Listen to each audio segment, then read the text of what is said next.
So this Wastelander Apocalyptic Pikachu suit of armor is something I've been working on for a while, and I think it's time to start trying to kind of finish it. So I've pretty much done the top half. Today I'm going to be working on the bottom half. Going to do some Shinguards and like these weird samurai type thigh armor things, like something that looks like this. Let's do it. This is my box of like junk. Every time you find like an old keyring or like some bit of belt or fabric that you're like, I could use this for a costume one day, it goes in here. Half of a belt, Velcro, some other strap, more Velcro.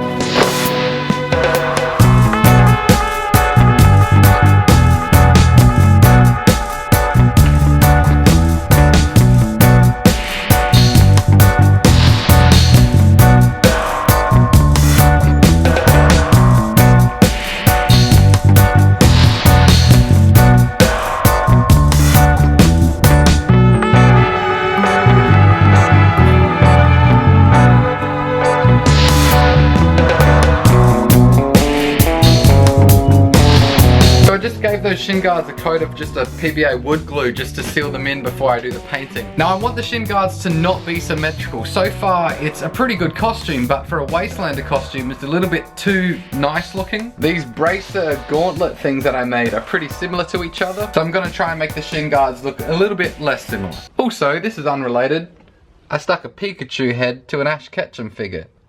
That's just good fun. So it's a different day now. These things are pretty much painted up and weathered and done.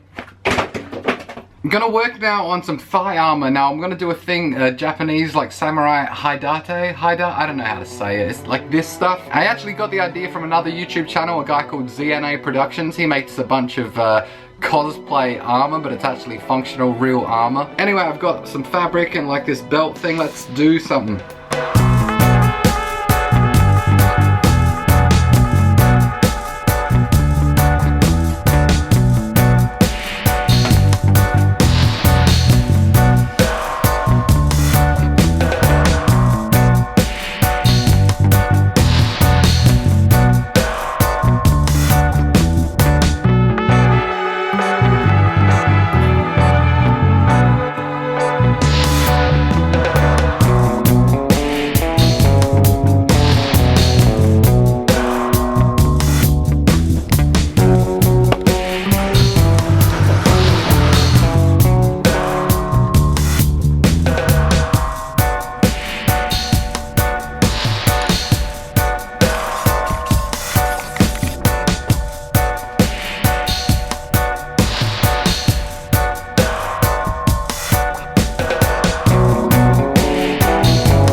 Bottom half complete. There's lots of little details that I added that kind of look like they mean nothing. They're just like weird symbols and stuff like that. But I think that's actually what makes a costume like this really good. You know, a random bit of fabric to a viewer, you don't know what it's for, but it kind of adds story to the costume. It's like, oh, you know, that's maybe sometime he was out in the desert and he got a cut there and he tied a bandage, but then the cut healed and he never took that bit of fabric off. Essentially, I'm just going to add a whole bunch more stuff like that to the rest of the costume, and in the next video it should be complete. Also, I'm wearing the thing right now. It's really comfortable. It makes me feel like a real like blacksmith. I might just wear this out. Hey, if you like this video, consider supporting me on Patreon. I've decided that I'm just going to start giving away everything I make for free away on Patreon. I used to sell stuff on Etsy, which was kind of successful. I think a better way though would just be to randomly, when I want to get rid of something, choose a random Patreon person and just send it to them, which is what I've done many times before. So if you're interested in getting stuff sent to you, then go check out my Patreon. I think $2 is the lowest donation you can make per month, and that will put you in the running.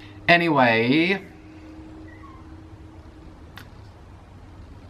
that's it.